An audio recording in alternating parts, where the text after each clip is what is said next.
IAS అవ్వడం అనేది చాలామందికి ఒక కళ. ఈ కళ కేవలం ఆస్పిరెంట్స్‌కి మాత్రమే కాకుండా ఈవెన్ పేరెంట్స్‌కి కూడా ఉంటుంది. చాలామంది పేరెంట్స్ వాళ్ళు ప్రిపేర్ అవ్వాలని అనుకుంటారు. కానీ వాళ్ళు సాధించలేనటువంటి తమ లక్ష్యాన్ని పిల్లల ద్వారా సాధిద్దామని వెళ్ళేటటువంటి ప్రయత్నం కూడా చేస్తున్నారు.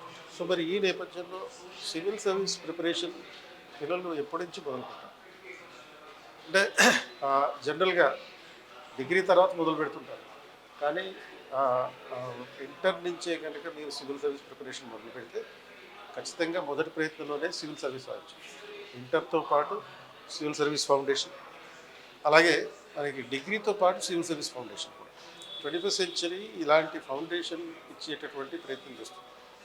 అంటే 21st సెంచరీకి ఉన్నటువంటి ఇంటిగ్రేటెడ్ క్యాంపస్ ద్వారా శంషాబాద్‌లో ఈ క్యాంపస్ ఉంది.